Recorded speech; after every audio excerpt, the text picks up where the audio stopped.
There we are. We're live. I'll hit the music then. Let's do it.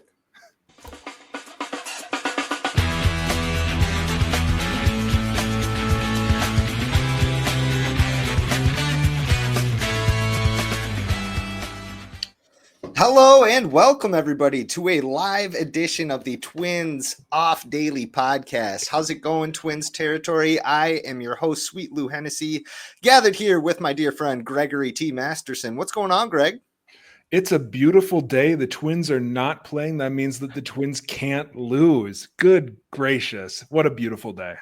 Full hearts, clear eyes, can't lose, right? Is that the phrase? I don't know. Yes. Shout out Coach Eric Taylor. Good. Glad we squeezed him in here. Once again, thanks everybody for joining the Twins Off Daily podcast here. We try to come at you every off day with an episode. And every once in a while, you're lucky enough to see our beautiful mugs, or at least mine. You kind of see Greg's there. Greg, I just realized it's been like 3 weeks since we chatted with you, my friend. What's going on? I mean, nothing at all. There's nothing of note in Ol Gregg's life worth sharing on a podcast. So, okay. I think we should talk about something super encouraging, and that's the Minnesota Twins. Oh, yes. Everybody's favorite topic right now. It's been a pretty eventful couple of weeks, I guess you could say, for those sickos who are still watching here. But how about this? Every episode on the Twins Off Daily podcast, we try to have a walk-off question where we ask the question at the beginning of the episode, and then we come back around at the end to give our answers. And it's actually really fun to be able to do this live right now because folks that are watching are able to send us their ideas as well. So if something crosses your mind for today's walk-off question, please, by all means, send us your answer and we'll probably read it aloud here. But the question today is, the Twins played in Toronto last night, or was it 2 nights ago, that at Rogers Center? 2 nights, yeah. 2 nights ago, Rogers Center set the record for most hot dogs eaten in one event. I'm pretty sure it was something like 93,000 hot dogs, and they had a counter going the whole game.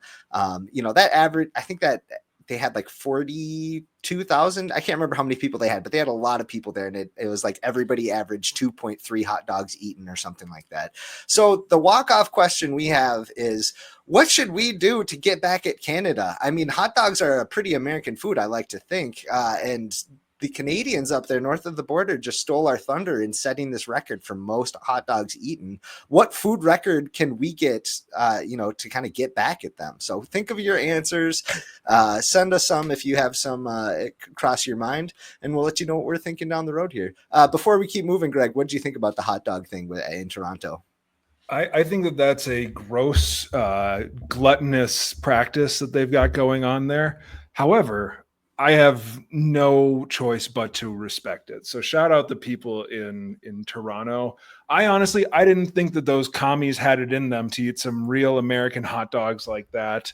I wish Cody was here to defend his people, those weirdos up in Canada. But shout out the Canadians putting the Americans to shame. I'm sure that Minnesota fans would be miserable at it because, like everything, they're all quitters. They probably eat, you've got to get to 2.5 hot dogs per person. Well, actually, no, because there's like 12,000 fans at Minnesota's ballpark right now. So you'd probably have to eat 8 hot dogs per person, but I don't think that they'd make it to 2. They'd get halfway through the first one and then start complaining about how Gary Anderson missed a kick. So what's the point of ever trying to eat all of these hot dogs? Minnesotans would never, ever put on the show that Toronto fans did. Can you blame them though? I mean, bringing up such unpleasant memories really makes you lose your appetite, right? Unpleasant memories? You mean like the time that Tom Kelly came out to scold them for chucking hot dogs at Chuck Knobloch? Chuck.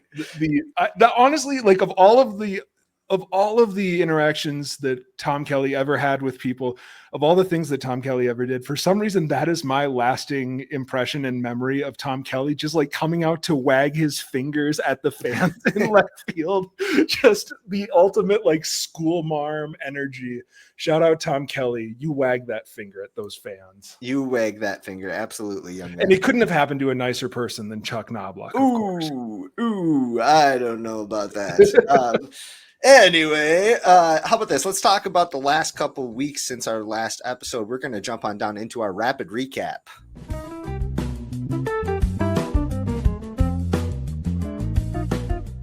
Okay, so our last episode was a few weeks ago. It was me and friend of the show, Theo Tollefson, and we were picking up the energy here on the Twins Off Daily podcast. The Twins that immediately got sucked into the stratosphere because they got swept by the lowly West Sacramento Athletics. That was a tough series. After that, they went on to play the Chicago White Sox, where they went 1-2. Somehow seemed like a tougher series, and they just finished going 1-2 against the Toronto Blue Jays. All right, Greg, let's talk about it. Who's hot? Who's not? Who caught our eye? What are your initial impressions from the last 9 games of Minnesota Twins baseball? Yeah, I mean, this is, I want to say, like, from a bird's eye view, I was excited as, at the beginning of this month. It seemed like guys were kind of understanding that a lot of them are playing for their jobs right now. Sure. Frankly, the games don't really count all that much, except for, trying to figure out like where your team is at going into next year. Which of these guys, whether we're talking about hitters, whether we're talking about the starting rotation or the bullpen, whatever, there are so many guys who don't have jobs locked in next year. And so, they're fighting for their lives a little bit right now. And there was a lot, I don't know. It's hard to say, that they are playing uninspired baseball or whatever when they're just losing. Like if you're losing, it's always going to look ugly. Yeah. But I don't know, like the energy that you felt like at the beginning of this month has completely sapped from the team. It feels like, from an outsider's perspective, and you just see like a lot of, I don't know, mistakes and kind of brain farts that it's like, guys, you do know, like if you don't play well right now, you're just like not going to be on the team next year. You're not going to probably be traded somewhere where they want, like, you're just going to be a free agent with like a year and a half of service time. So that's been a little bit disappointing. I do want to give a shout out to like Brooks Lee and Luke Keeschel, middle infielders there. Both of those guys are putting on at least, an air of dependability, respectability, good performance. As you're kind of looking at like what guys are you okay penciling in next year? Byron Buxton and Matt Wallner, I feel like are pretty good locks. Lee and Keeschel have been really impressive. Like Lee has not been like out of this world, but he's making them count a little bit more. His success does not. We were joking on this show a few months back about how he had the most 1-for-4 20-game hit streak imaginable. Yep. He's actually, hitting the ball with authority. He's making better swing decisions. That's been really encouraging. But beyond those two, there's not like a ton of guys who are like making a great case to be on this team next year. Sure. Bringing up Brooks Lee, that's perfect, because when I was talking with Theo a couple weeks ago, I was kind of under the impression that Brooks Lee being thrust into the starting shortstop job on August 1st after Carlos Correa was traded away was the last thing that he needed. I thought he was looking so lost at the plate and just, exhausted. And I've been proven wrong. In the last couple of weeks, he's really started to turn it on. His defense has always been, pretty rock solid. And now he's actually coming alive with the bat, which has been super encouraging, because he's like probably the most pivotal player on their roster. At least out of the question marks, you got to think, right? Well, yeah. And I mean, if you're just looking ahead to next year, he is your shortstop. Like, whatever your idea of Kalen Culpepper is, like opening day, Brooks Lee is your shortstop more likely than not. Sure. And so, yeah, I mean, if you feel just like you can stomach Brooks Lee at shortstop on opening day, that changes a whole lot of your offseason. That, I mean, I don't know, like shortstops don't grow on trees. And if it's not Brooks Lee, I don't know who that is. I don't know if that's, you have to pay a bunch of money in free agency. I'm not 100% sure like who the options are, like IKF over the offseason or something like that. No, Twins please. legend. Yeah. So yeah, I think that Brooks Lee, like his ability to just be like a usable major league starter would be so big. I don't know that he's a shortstop long term. I don't know if he's like more of a utility infielder as time progresses. I don't know. But oh my gosh, if he's actually able to be like a respectable shortstop, that would be so big for this team in the next couple of years. Are there any still kind of lingering, gaping hole question marks that you have? I mean, obviously there's a lot that's going to be, discovered, especially as we head into the off season and everything. But just as it pertains to the last couple of weeks, is there anybody that you're like, man, I wish you were winning me over just a little bit more right now? This is a good time for you to really prove yourself, and you've kind of fallen flat. I don't know. I think I don't know why Alan Roden has almost become like a folk hero among Twins fans. But I was hoping to be won over by him like a little bit. Obviously, the injury gets in the way of that. Yeah. I wouldn't call myself a James Outman believer, but I am intrigued by James Outman. Royce Lewis, I don't know, man. I don't know what to think of the guy at this point. He's definitely been making better contact, yada yada, but he has just not put together like a week or two where you can get super excited about him. I think that he's your opening day third baseman no matter what. I don't know who takes his job on this godforsaken roster. Sure. Yeah, I don't know. What do you have a guy in mind that you're like, gosh dang it, I wish I could see more from this guy? I think you bringing up Royce Lewis, I don't know, man. I think we might have to pull the trigger here on our newest segment. What do you think? Our newest segment. That's what it is.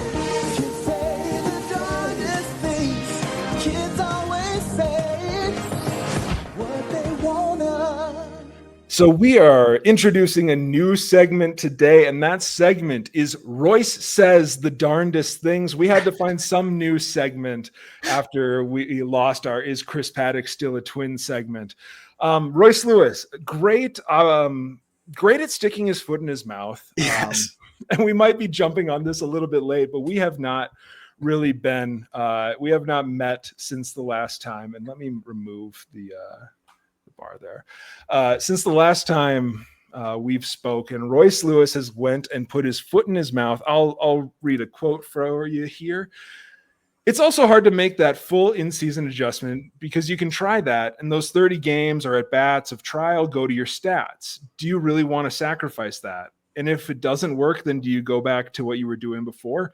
It's always hard. I know Michael Harris II just did a significant change, but being under contract probably helps because he knows he's making this. He knows what he's making that year and the year after. For someone like me, I'm fighting to take care of myself and my family. I don't want to put any of those stats in jeopardy. I'm just trying to do what's best as fast as possible. But feeling like I've been on an island, that's kind of tough. So Royce opened up to Dan Hayes about how to put it, I guess, let's put this the most charitable way before we laugh about it.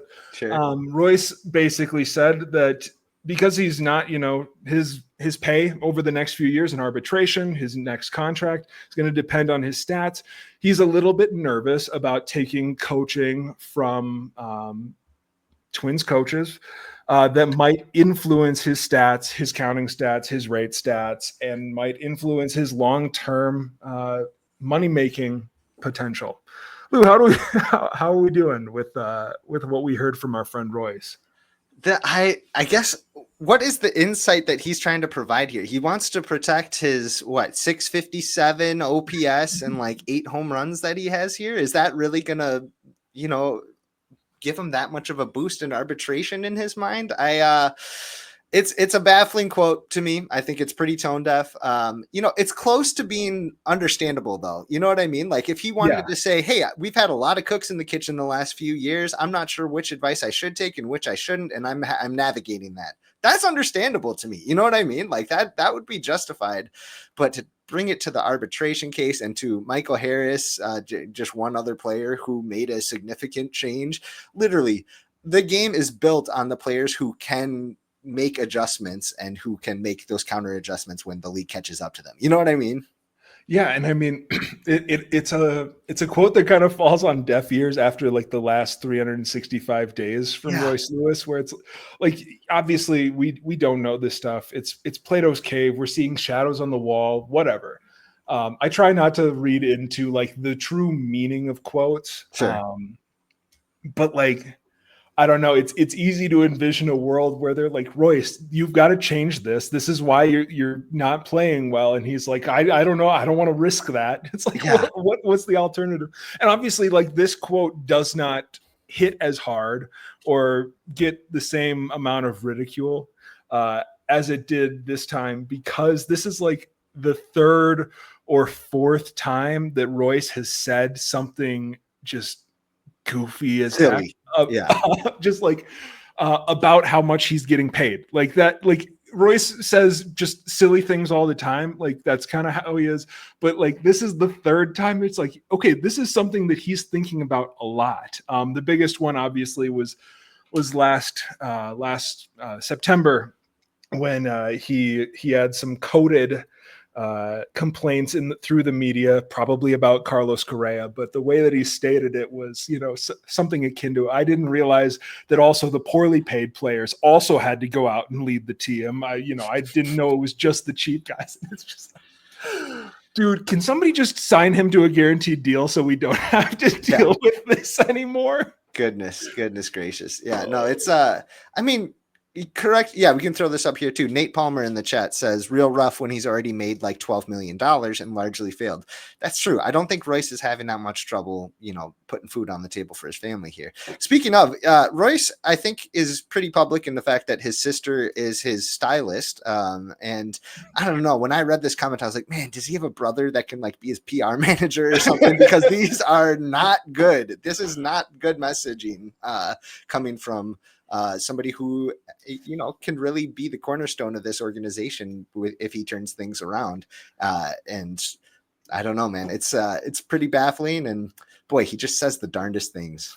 Yeah, I guess the last one, and I don't, I don't want to like bury Royce over this or whatever. Like, I find it funny beyond everything else.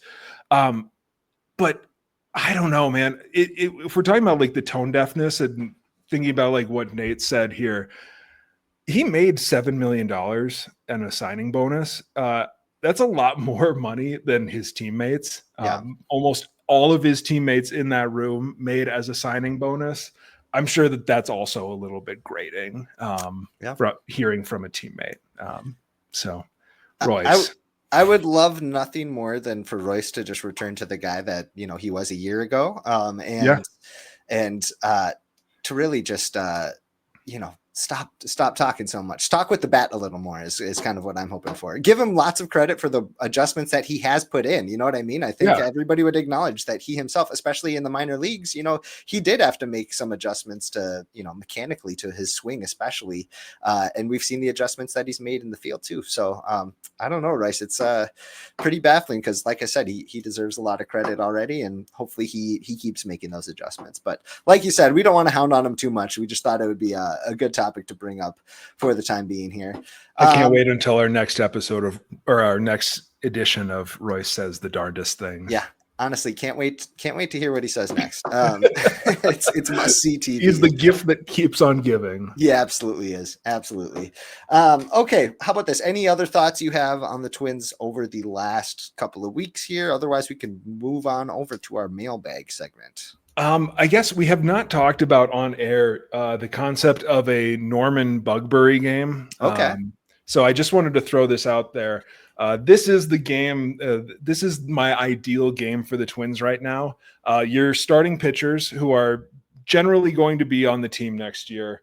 The Twins have 8 of them. Like they're not going to be starting a ton of guys who are not going to be in the picture next year, but unless they get traded. But ideally, what the Twins do is they lose 2 out of every 3 games from here on out.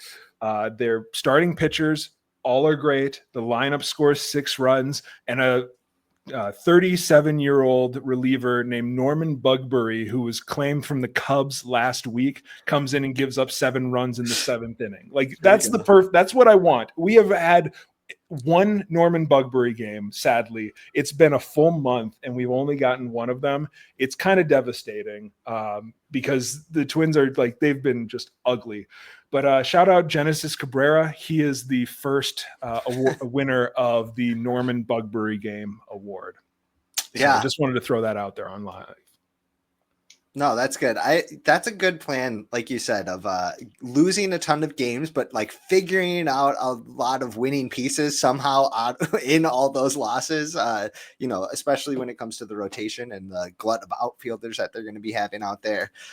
It'd be nice to get some answers while they're getting these losses and tanking for a top 5 pick in the draft next year. Where are they sitting right now? I think they're at like the 3rd best odds or something to get the number 1 pick. They're the 3rd best odds. I think they're only a game and a half up or down, whichever way you want to say it, on the Pirates, who are in 2nd. I'm pulling up Tankathon. If you guys find Tankathon, it is a perfect, like, it has all of the loopholes, it has all of the rules preloaded into it. It gives you a standings for who is leading the league or whatever, the worst teams in the league based on the MLB draft. So the Twins right now they're no longer tied for 3rd. Baltimore lost today, it looks like.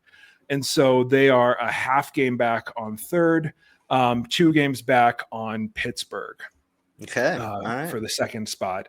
There is a kind of cluster of teams there are 3 more teams that are within 2 games of the Twins right now. I don't know, maybe like if they could just like tank for a while and then maybe do some winning toward the end of the season and still settle into that 2nd or 3rd best odds, that'd be awesome.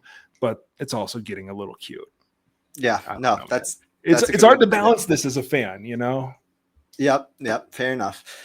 All right, man. How about this? The people want the mailbag, I think. So let's do the mailbag. We're gonna boogie on down, and we are going to go to the mailbag. We got some listener submissions here, and actually, the first one comes from Jay Bonus, who says, "Where do you get off stealing my bit?" Okay, don't know who that could be from, but we will proceed anyway. Greg, you want to go into the other mailbag questions? Is there a bit that we've stolen from John? Jay? I don't know. I don't know if it's John. Yeah. Yeah. I don't know what he could be talking about anyway. I don't either. Anyway, back to the mailbag. Let's start with TJ the Twins guy, Tyler Hartman, who is a MLB fan council member alongside yours truly. For some reason, I don't know if I'm at liberty to share this, but for some reason, his main comments to MLB so far has been, "We need merch." He just keeps asking for some sort of merch. So shout out TJ, your priorities are in the right spot. So he says, "I need a player-by-player rundown of everyone who's on the current roster, who you believe will actually be on this team in this organization in 2026. This includes guys who will be cut, traded away, etc." I feel like this is probably something that we can do a full episode on later in the season, kind of a check-in. Sure. But Lou, give me your top 3 guys who are on the roster right now who are not going to be on the roster next year. Make one of them controversial. Well, let's see. Our friend Sherry wanted to shoot Trevor Larnach off the face of the earth last season. She might have been ahead of the curve there. Trevor Larnach, perfectly good player, perfectly league average, but I think he's kind of stalling out here, and he's due a raise, and he's got some built-in replacements that are going to be cheaper and maybe with some higher upside. TBD on that. But at the very least, they will be cheaper and maybe a little bit more toolsy, a little bit more athletic out there. So I think Trevor Larnach's name is firmly on the hot seat as somebody who could go. But I don't know, pass it off to you. Do you got somebody on your mind too, Greg? And of course, everybody watching and listening live here, feel free to send in a question to us. We'll try to get to all of them for those that are watching. Yeah. I don't know. Trevor Larnach is the real, obvious one, I think. And we have a question on that we'll get to right after this. I mean, obviously you're going to see like guys like Genesis Cabrera and, Brooks Kriske. Sorry. Every time I see Brooks Kriske, I think of David Riskey, the reliever for, I think it was the Cleveland team in the mid 2000s. Terrible name for a reliever. Risky. I don't know. I don't think Mickey Gasper is long for this world. I don't world. Know. This org. Oh no, sorry, Mickey. I don't know. What if Mickey like develops into like a decent catcher down the stretch and he's just like your backup catcher? I don't know. I feel like that's something that has been kicking around forever. Yeah. I don't know. How about this? Edouard Julien. I think Edouard Julien is going to be in another organization next year. Could be. That very well could be. How about this for a dark horse? What about Cody Clemens maybe being on the out somehow? Where both in terms of just if they find somebody that they like more to play first base, or they have an answer at second base right now in Keishel, maybe another team values him a little bit more than the Twins are. I don't know. Maybe Cody Clemens, maybe being a dark horse for somebody to be cut or traded away. Could be. I feel like one of Cody Clemens and Edouard Julien are going to be on the team next year as like at minimum, like your 10th or 11th guy who can play a couple of positions. I don't know whatever happened to Edouard Julien playing left field, but it would sure be nice if he could. That gives Cody the leg up on him. Honestly, actually, here's another controversial one potentially. I think Simeon Woods Richardson might be out of the organization opening day next year.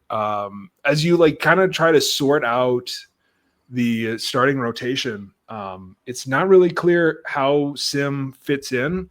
And I don't really see him like having the mix or the profile of a reliever. I don't like it. It's totally possible, but he does not scream reliever. And he's out of options. So I feel like that's another one that's not super obvious to keep an eye on. Being out of options is huge there for sure. Yeah. And like you said, I don't necessarily see him projecting with stuff being built up as a reliever necessarily. Who knows? I'm not sure if I would have said that about guys like Cole Sands and Griffin Jacks in the past, and they ended up transitioning quite nicely into the bullpen role. But there's other guys in that glut of starting rotation options that I think would be very, very good relievers if they were to transition over, whether that's due to just their given pitch repertoires or, the just pure jump in velocity that they would get. Guys like David Festa comes to mind. I think you actually wrote something recently for Twins. I did. I don't know if it was an advocating for David Festa to become a reliever, or if it was more of just like hey dude, this profile screams reliever. They have such a logjam and they don't have any relievers. It's probably worth discussing if he's just like a fastball slider pitcher. Yeah. Something to think about, though, for sure. Okay, so there's some good options for guys that could be change of scenery. It's easy to say, well, Pablo Lopez and Joe Ryan are certain to be traded. First of all, I don't consider it as much of a certainty as other people are, consider it to be. But I don't know. Where do you feel on those two guys? Going into this year, I was on the record saying I think that this is the last year that all three, not like all three would be moved, but one of the three of Lopez, Ryan, and Ober would be gone, just because you've got some starting pitchers coming up behind them. They're all going to be like not expensive, but like they're going to start making real money. It's a very kind of smart baseball move to move one of your starting pitchers when he hits 30, because they're all 29, 30 right now. Yep. They're all, in theory, sell high guys. Obviously that hasn't been what it shook out to be, but I was pretty confident that one of them was going to get traded. I don't know that that's the case anymore now that we don't know what Ober is. Right. But I absolutely could see them trading both for baseball reasons and for money reasons, cheap Pohlad and all that. So Composite Twins asks, do you think we'll continue to see the Twins pitchers on the 4-day schedule at the MLB level in the future? So they've been running this they've done it with Pearson Old. They've done it with Travis Adams. They've, I think, kind of done it with Hatch. Has sort of been in a role like that, like give or take. How do you feel about this newfangled strategy? I don't think there would have been as much of an emphasis on it over the last month had they had, 5 traditional starting options for that Mhm. whole time. I think that was more due to what they had in place in their healthy options. And I think that if there's reasonable good health going into next season, I don't consider it to be a real strategy that they'll use, especially because it just like hasn't worked that well at the big league level. And it was even questionable at AAA, I would say, for a few of those guys. I mean, I think it's a fine strategy in the minor leagues to just make sure that like you don't want to exclude basically a guy who you think could be a starter just because you have too many guys in your rotation or whatever. Like Sure. I think it's totally fine to have 7 starter prospects at a level and find a way to make sure that they're all getting their innings. I don't know. I feel like it's a strategy that's kind of doomed to fail when you're running out guys like Travis Adams and Pearson Ol in the role. I don't know how well it can work if you're trying to win games. If you're like mapping out, okay, so then the fifth, sixth, and seventh inning are going to go to this guy. Yeah. However, I feel like there's a non-zero chance that if Simeon Woods Richardson is on the team next year, he is in a role like that.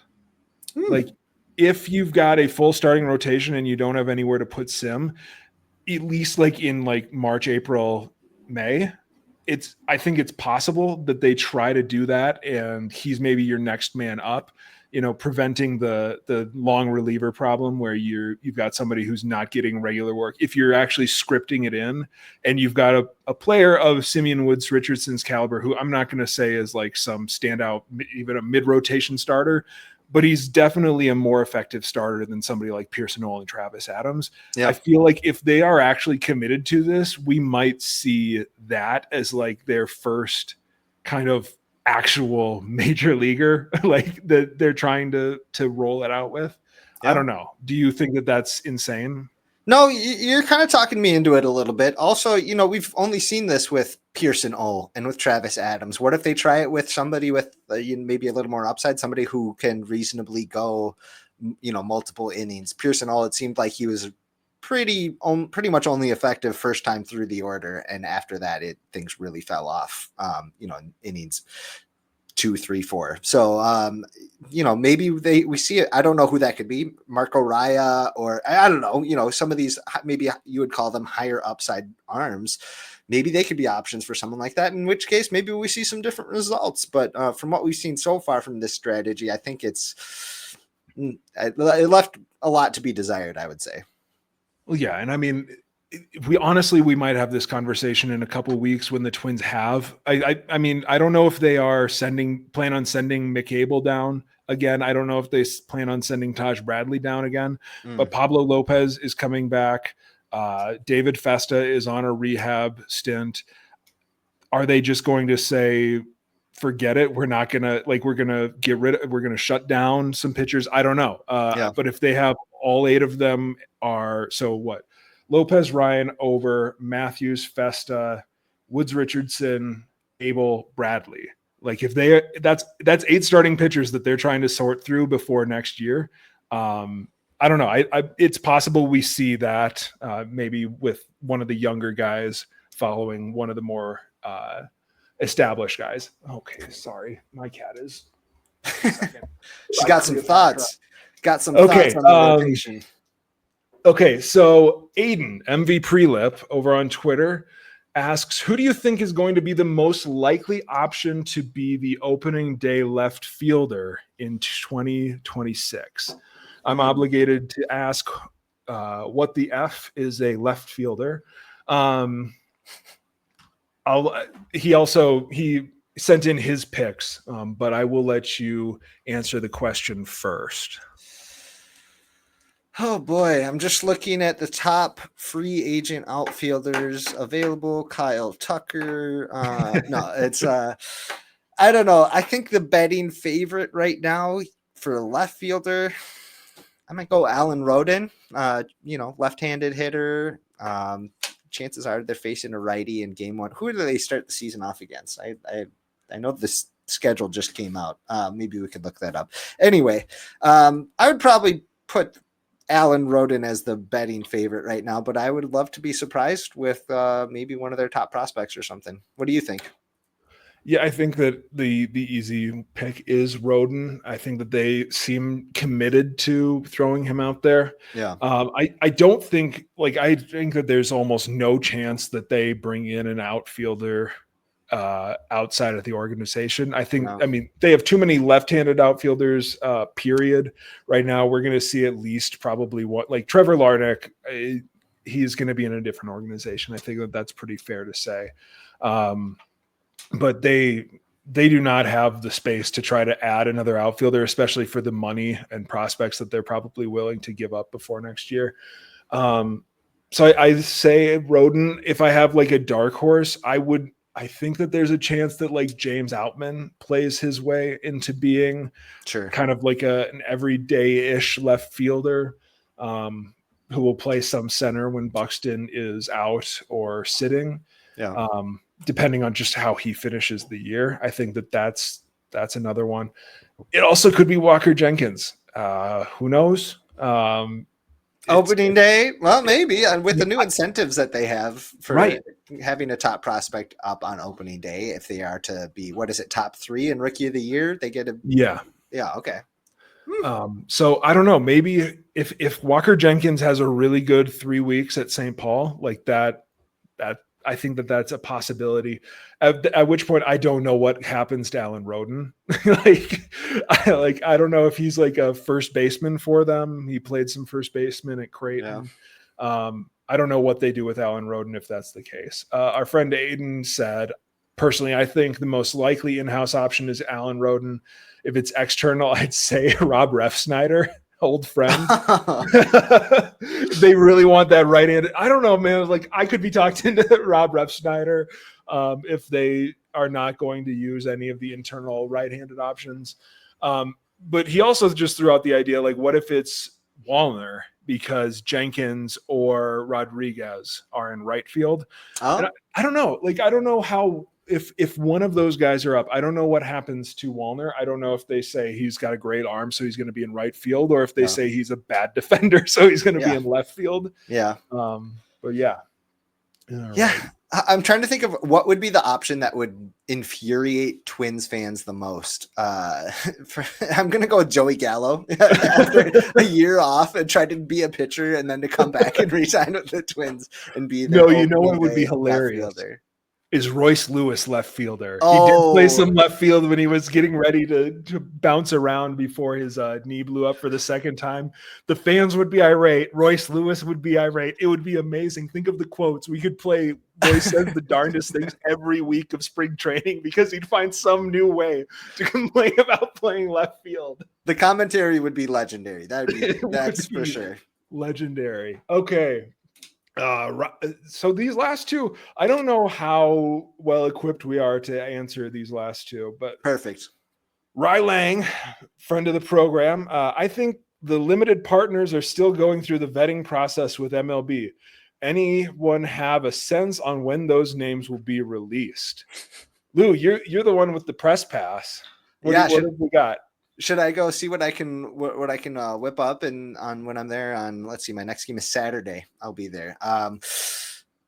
Just go knocking on some doors, be like, hey, any limited partners in here? You guys ready to? Yeah, no. Ask every single person that you don't recognize in the tunnels underneath Target Field. Right. Like, excuse me, are you one of the new limited partners? Yeah. There's been so much talk about these limited partners with just so little information about them. We heard one was an East Coast family and one was somebody in Minnesota.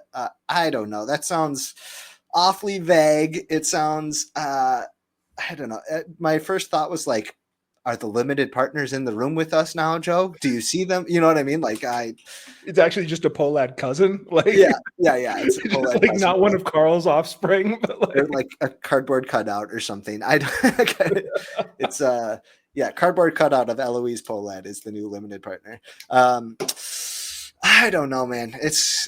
I have no information. I have no way of retrieving that information for you. Who's it? Rye sent that in. Yeah. But I imagine we'll hear soon after the season is done. maybe. I don't know. I think they're going to try to rebuild some of that. I don't know. What do you think? Yeah. If you want to put that comment up there. Oh, yeah. Cleopatra, get out of here. Steve said, Bonus's wife is from the East Coast. ... That's true. That is very true. Maybe... I did make a joke that like it would be awesome if the East Coast family was just a bunch of New York and Philly sports fans, because the worst type of Minnesota fans are the ones that think that the smartest people in sports are just fans from New York and Philly who tell it how it is and hold people accountable. What if the limited partner was just a group of Philly and New York sports fans who just came to yell at players and you know, open up the window in the owner's suite and scream obscenities at them. You hear about like when I was at the Twins playoff series in 2019 against the Yankees, or just that one game, I guess, game 3. There's fans around us who traveled to see the Yankees play at Target Field because it was actually cheaper, including the airfare and the tickets at Target Field, than to just buy a playoff ticket at Yankee Stadium. So in sports. Maybe it's just a group of fans who are like, it's cheaper for us to just buy the Minnesota Twins instead of watch the Yankees at home. No, it would be hilarious if they're Philly fans, and so like it happened with the NFC Championship game. Like as Minnesota fans are like going into the stadium, the owners are throwing beer cans at them. Yeah. Anyway, Steve, thank you for sending that in. The premise of the bonuses being revealed as a limited partner for the Minnesota Twins sounds like a parody article that I would write when I just am fresh out of ideas and I just need to throw something out there. So thank you very much for the inspiration, Steve. We appreciate that. Oh man. Okay. One last one that we got from Blue Sky from a user named Turtle Duck. Heck of a name. Turtle Duck. Why should I pay more to ESPN when we're easily going to be as terrible next season? Again, I don't know how much info we have on the ESPN, even if it's happening. Do you know anything, Lou, as a guy with a microphone? I do not know anything as a guy with a microphone. I am disappointed by this development because it just sounds like it's going to be more barriers to people watching the Twins at a time when they need, you know what I mean? Like they're going to be hemorrhaging audience members anyway. So it's very tricky. I hope baseball can streamline it as much as possible, especially if they can find a way, like they did this year, to just loop it right on into MLB TV, right on the MLB app. I don't know how easy that's going to be, but I don't know. What do you think, Greg? Yeah, I don't know. I don't know what the difference is going to be with how much people have to pay. Like, I think that's a huge question. Yeah. But in terms of why should I pay if the Twins are just going to be as bad?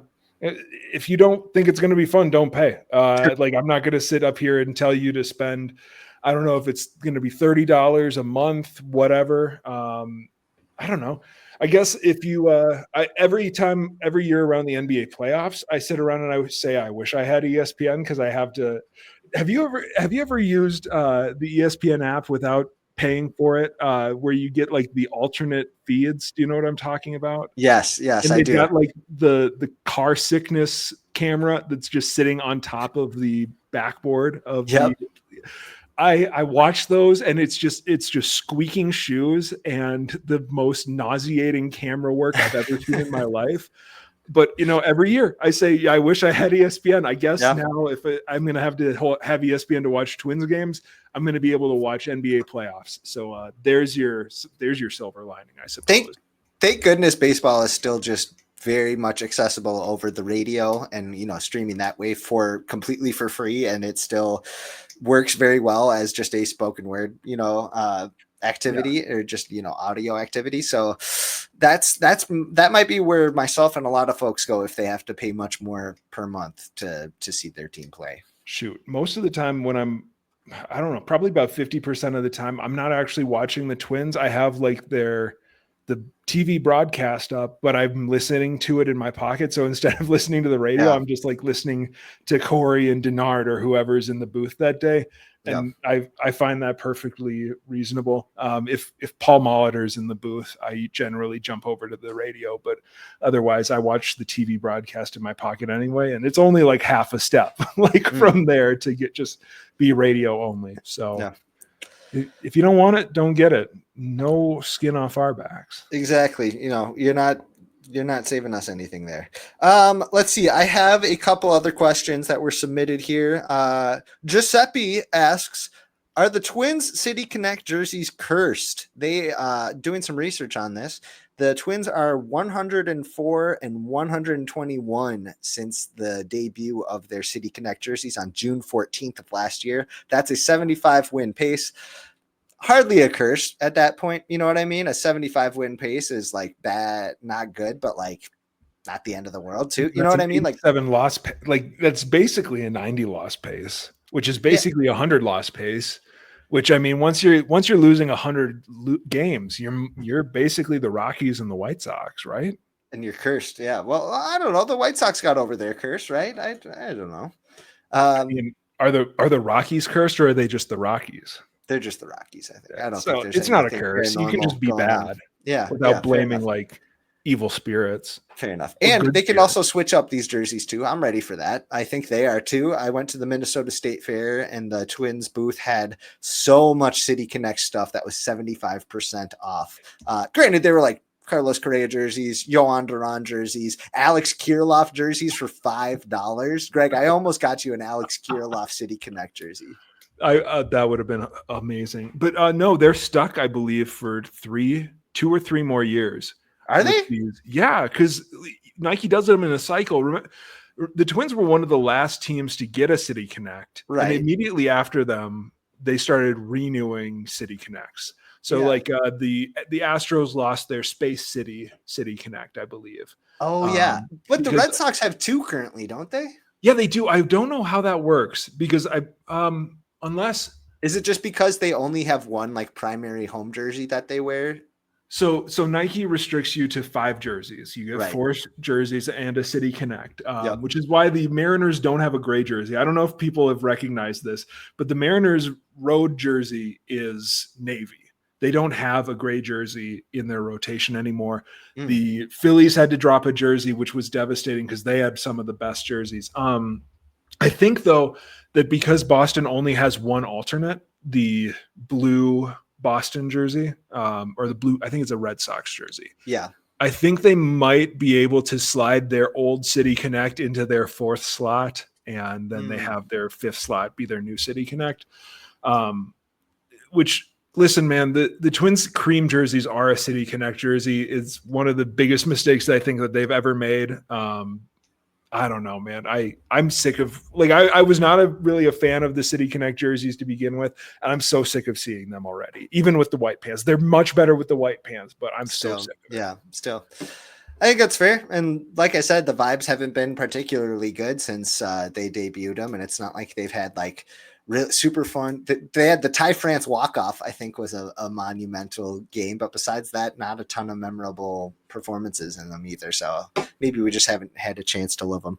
Anyway, we are rambling here. We're going to move on to the next segment, which is everybody's favorite, and that is Gregory's Gripes.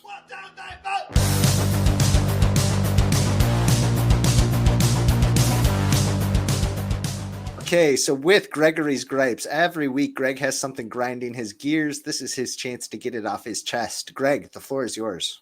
All right. So I feel like I might have griped about this before because it's just a general annoyance of mine. So I want to say sorry, I just read a comment that's cracking me up. Sorry. Steve, Lou, you want to read this? Yes, Steve sent in a comment. He says ESPN broadcast will be Tim Laudner and an AI version of Stuart Scott arguing the merits of platoons. Ooh. Oh, I'm supposed to be in a bad mood for Gregory's Gripes, and this one just killed me. Okay, so I might have griped about this, so I have a backup gripe just to make sure that the people are content. And this might be contentious, but we weren't supposed to be in the water. We have evolved as human beings, like thousands, maybe millions. I don't know. I'm not a scientist, but we left the water a long time ago. We're not supposed to go back in. It is a disgusting practice to get back in the water. I know that the earth is like 75% water, and I know Minnesotans love their stupid lakes, but you are not supposed to be in the water. It is a degenerate activity to jump in the water, whether we're talking about an ocean, a river, or a lake. Like being on a boat, whatever. I was at a bachelor party up near Duluth a couple weeks ago, and ended up, at behest of the host, of the birthday boy, the wedding boy, I don't, the groom. That's what I'm talking about. We all got in the lake, and I hate it, man. There's seaweed everywhere. I'm afraid of fish. You can't reason with them. They might just touch you. There's leeches. When you're in the ocean, there are things that can kill you. We were not supposed to be in the water. I don't understand why people continue to get back into the water. We evolved to leave the water. The water is disgusting. We can have so much fun on land without getting into the fish's house. Like we have our own houses, and they're very far from the water because that's not where we're supposed to be. It's a middle finger to both God and Darwin to get back in the water. So I hate the water. I hate having to swim. I don't mind being out on a boat or whatever, but it's not right. We're humans, not fish. I'm sure all of our fans listening in Minnesota are going to be fully in your corner with that one, Greg. Way to play to your audience. And I think that I might have used that as a gripe before, but I just had to bring it up again. So in case I have done that as a gripe before, I have a more silly gripe. So, Donkey Kong, beloved mascot video game character. Yeah. Are you familiar with him, Lou? Donkey Kong. I don't know if you're a gamer or not. Sure. Donkey Kong is probably one of my favorite characters in gaming history. They redesigned him a few months back, and that got everybody all upset. He looks more like the ape from the original Donkey Kong game than like the rare games, the Donkey Kong Country and Donkey Kong 64 games. Okay. They redesigned him for those games in the 90s, and they're going back to more of like an ape-like appearance. And I don't like that. Everybody's upset, but it just reminded me. Do you know the character Cranky Kong, Lou? I don't know that one. He's the old monkey with the long beard. Oh, okay. Yeah. He's related to Donkey Kong. And Nintendo also retconned his relationship to Donkey Kong. They are now saying that he's Donkey Kong's dad, which I don't appreciate. So Cranky Kong canonically was the original Donkey Kong who kidnapped Pauline, and Mario had to go climb up the ladders and go get him, right? So he aged into being Cranky Kong, and then there's Donkey Kong. But there's also Donkey Kong Jr., star of the second game in the series, Donkey Kong Jr. And originally, Donkey Kong Jr. was actually Donkey Kong's dad. So Cranky Kong is Donkey Kong's grandfather. But now they've just kind of said that Donkey Kong Jr. is a child version of Donkey Kong. I'm so upset. So this is the second show in a row where we've just ranted about nerd stupid stuff. I listened to Theo's episode about Star Wars and how there's never been a lightsaber bat, even though I was like screaming at my phone listening to that. Like there's like a lightsaber bat in every team, Theo. What are we talking about? Yeah. No, that's true. We need to improve our image here. We're coming off like a bunch of nerds, a bunch of gamer nerds here. Well, can you dunk? We're sports nerds. It's a totally different brand. Can I dunk? Yeah. You haven't seen me not dunk. Maybe I could. You don't know. Well, you're the biggest nerd here if you can't dunk. So yeah, that's fair. That's that's fair. I'm gonna go after this episode. I'm gonna go out in the back and practice my dunk. So here we go. Okay, Greg. Anything else you want to gripe about? Nope. I got it all off my chest. All right, sounds good. We are gonna move on down to our last segment, and that is the closer.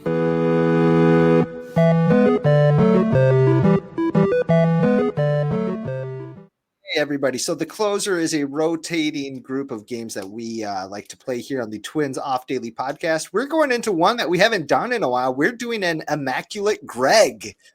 Everybody aware of what an immaculate grid is. This one might be a little bit more fun for our viewing audience, but Greg and I will try our best to describe it for the audio only feed. Greg, you want to tell us a little bit about how we play Immaculate Greg? Yeah, so we've got a 2x2 grid here. Like Immaculate Grid, there are categories along the left side and the top. And so we've got 4 squares based on those 4 categories where those lines intersect. So the 4 categories, the 4 types of players, these all have to be twins that we are trying to come up with. Our 4 categories are Philadelphia Phillies, because the Field of Dreams game was announced to be Philly and Minnesota. I'm not going to get in my Field of Dreams rant. You can listen to our 50th episode for a 2x speed version of that. Our second category is middle infielders. Our third category is Metrodome Darlings. And our fourth category is Great Trade Falvey. So the way that they intersect, we are looking for a Philly who was a Metrodome Darling, so played at the Metrodome, and a Philly who was a Great Trade Falvey. So basically anybody acquired in a trade. Maybe it's Falvey, maybe it's not. Maybe it was a great trade, maybe it wasn't. But they had to come to the Twins or leave the Twins in a trade. Another Metrodome Darling who was a middle infielder, and another Great Trade Falvey who was a middle infielder. We will we'll alternate picks. Lou, you get the first pick. Who are you going to throw out here? Okay, so in the top left corner there, Philadelphia Philly, who is also a Metrodome Darling. He just made the cut. I'm going with my main man, Ben Revere. Ben Revere debuted in 2010, 2009. Okay, no, then it's not Ben Revere.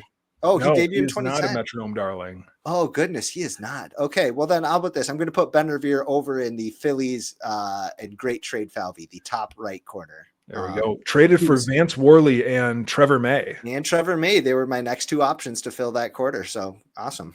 Okay. I'm going to do a Metrodome Darling, and I'm not going to do the Metrodome Darling Philly crossover that everybody has in mind. But I will say his trade partner, Carlos Silva, is my Metrodome Darling and Philly. That's a pretty fun one. I like that. Okay, where am I going to go with this next one? I'm going to go with a Metrodome Darling who was a middle infielder. I have 2 that I'd like to go with here, but the first one I'm going to say is Adam Everett. I remember the excitement. I want to say it was going into maybe like the 2008 season when the Twins brought in slick fielding Adam Everett and Mike Lamb at the hot corner. Ooh. Oh man, those were some dark days, man. It's just like if they bring in any pro, like if they bring in any MLB veteran, like that was the biggest thing all year. Let's go with, I'm going to say Great Trade Falvey, middle infielder. We mentioned him earlier, but I'm going to say Isaiah Kiner Falefa is going to be my Great Trade Falvey middle infielder. Oh, great times. It looks like Steve is playing along in the comments. Okay. The listeners say Metrodome Darling middle infielder Denny Hawking. I think that's a good one. Beautiful. And I think that he's saying Vance Worley, Great Trade Falvey, Philadelphia. So yep, absolutely. The listeners are filling it up. If any other listeners want to throw anything out there, we can fill out a listeners grid and see who wins. Go. That's opening day starter 2013 Vance Worley to you, Steve. Okay. Greg, I'm going to go for your same quadrant there on the bottom right of a middle infielder who was Great Trade Falvey. 2 came to mind here. One was Luis Castillo, and not the current pitching ace Luis Castillo, but the middle infielder, former Marlin, former Met. I had him, and then I also had, remember when the Twins traded Brian Dozier to the Los Angeles Dodgers, and it was like that was a destination for Dozier for that entire year. They were like, oh, we're going to get Jose De Leon. You're going to send him, but just send it through. And instead they got Logan Forsythe and Devin Smeltzer and Brooks Raley. Yep. Here we go. Steve just said it. Logan Forsythe, second baseman extraordinaire in the last 6 weeks of the 2018 season or whatever that was. There. So who's your pick then? Let's go Luis Castillo. Luis Castillo. Let's give Steve's Logan Forsythe. Yeah. Okay, and then I just realized a great Metrodome darling, Philly that I think was he. No, he wasn't. Great trade, Falvey Philly. I'm going to go. Let's do Eric Milton. Eric Milton. Okay. I'm just going to keep going back to that trade. Okay. All right, that leaves me for my last pick, which is a Philadelphia Philly Metrodome darling, not Ben Revere, almost Ben Revere, but not Ben Revere. I think Revere was like the minor league player of the year for the Twins in 2008 and 2009. It didn't get called up. Anyway, Yeah. So top left, Philadelphia Philly, who was a Metrodome darling. This is a little bit out of the box. I'm going to go with Terry Ryan, former Twins general manager during a lot of those Metrodome years. He is now, I believe, an assistant GM or maybe just, some role in the Philadelphia Phillies front office. He still comes to a couple of Twins games every now and then and sits in the press box. I'm going to go with Mr. Terry Ryan as the Metrodome darling, who is also a Philadelphia Philly. All right, and then my last one is Metrodome darling middle infielder, potentially the most darling middle infielder in Metrodome history. I'm going to go Al Newman. Legend. One of 6 players to be on both World Series teams. Yeah, that's pretty cool. He's still around too. I think he maybe coaches Northwoods League team, maybe, or like a collegiate wood bat league team. I can't remember, maybe. But I went to the 2014 All-Star game that was at Target Field, and I was sitting in one of those really tiny sections that's just like two or three rows that overhangs on the second level there. And Al Newman was in that section. So was Roy Smalley and Brad Radke, I believe, and a few other former Twins. So I just thought I had to flex on you there. Okay, well. Yeah, flex. All right. Well, that was a fun edition of Immaculate Greg. I hope people play along. Feel free to send us your submissions, dear listeners. But I think we should probably try to land this plane, dude. We are coming up on. We just passed the 1 hour mark. Before we land this plane, I just want to say I can't believe that I because Delman Young was a Philadelphia Philly for a minute, wasn't he? Was he? I think so. I think that was one of his last stops. It might have been the team that gave him contract clause related to his weight. Yeah, he oh dear. Okay. So he signed with Philadelphia in 2013, it looks like. Okay. He played 80 games for them in 2013. How much did it was a $750,000 contract. So that was pretty close to the minimum at that time. His slash line as a Philadelphia Philly, a poor fielding Philadelphia Philly, was 261, 302, 397 for an OPS plus of 93. And he somehow managed to have -1 WAR during that season. So you're kidding. We can only imagine how his outfield defense was by that point in his career. Oh dear. Anyway, I can't believe I missed Delman Young. Anyway, speaking of weight limits here, let's move on down to our walk-off question before we say goodbye. The question was, what eating record should Twins fans try to break at Target Field in response to the Toronto Blue Jays fans eating 93,000 hot dogs the other night, setting a record. Maybe something Canadian to try to rub it in their face, I guess. What would that be, like pancakes with maple syrup or something? We're not going to eat 93,000 pancakes. Poutine. Yeah, poutine could be an option. Maybe some like terrible Tim Hortons donuts or something. That's Canadian, right? What do Canadians eat? Yeah. Canadians, if there's any of you out there, please, what do you eat? We're worried about you. Poutine might be the one to go with. I think you might have nailed it there. 93,000 servings of poutine. That's a lot of gravy. That's a lot of gravy and a lot of oil. I don't know. My thought process was I was trying to think of like what Minnesotans eat, what the local delicacy in Minnesota is. Okay. And I couldn't really think of any, do y'all eat like Nefla soup? Is that a thing in Minnesota?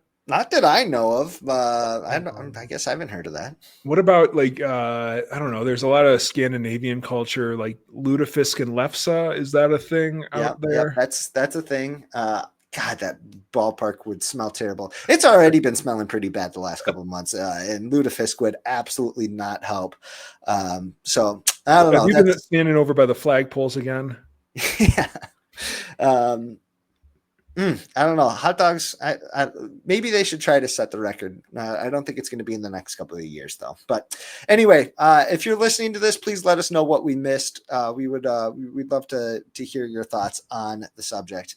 Greg, before we say goodbye, though, we should also mention that we are going to be trying a live stream on Sunday night. Time TBD, but you can probably expect somewhere around the 6 or 7 p.m. mark. We'll try to keep it relatively early so that people can hop in. This is going to be something that Twins Daily offers. We're going to try to make it a weekly offering. We'll see what sticks here, but we just wanted to have a whether that's a recap of what's happened with the Twins over the last week. Maybe that's a gripe line where fans can kind of talk about some of the gripes they have that are Twins related or just life related. We're here to listen to you, but we'll have some fun and we'll definitely talk a lot of good ball. So we hope that you can join us on Sunday evenings, and we will let you know the time going forward. Greg, anything else you wanted to say? I believe that's starting this weekend. I don't know if you mentioned that, but we're going to be rolling that out this weekend. Sometimes it'll be Lou and I. Sometimes it'll be some other folks. Yeah. Comrade Cody, I'm sure, will show up. We hope so. That'd be great. If we can ever get him to show back up on one of our podcasts, I'm sure that he'll also show up on a weekend. But other Twins Daily contributors are going to be jumping in on that too. We're super excited. It's going to be a fun project, and it'll be a little bit more regular than the Twins Off Daily. Obviously, Off Daily is going to keep doing our thing. But yes, an extra thing that Twins Daily is going to be putting out for you guys, the loyalist Twins fans who are still around after, all of that.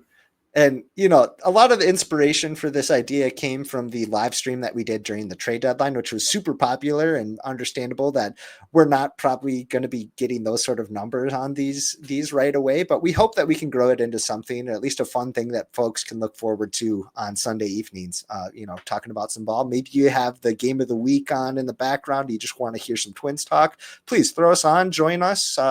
And we hope that you jump in and have some fun with it too. But on behalf of Mr. Gregory T. Masterson, Greg, last words, anything? The NFL season's starting soon, and I just have to say, remember that time that the Rams beat the Vikings twice last year? Help! I'm sorry, Greg. You're being pulled over. You're being pulled over. I am taking this plane down with me, and we are not going to be talking about football, especially before football actually comes back.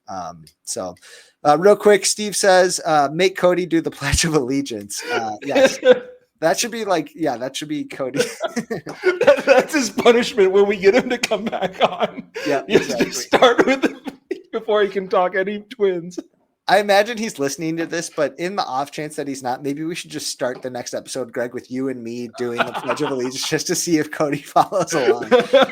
Steve, that's a good idea. Thank you so much for contributing on this episode, Steve. Friend of the show, Steve.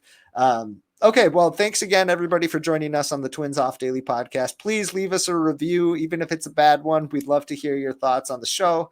But on behalf of Greg, I'm Sweet Lou Hennessy saying, stay sweet.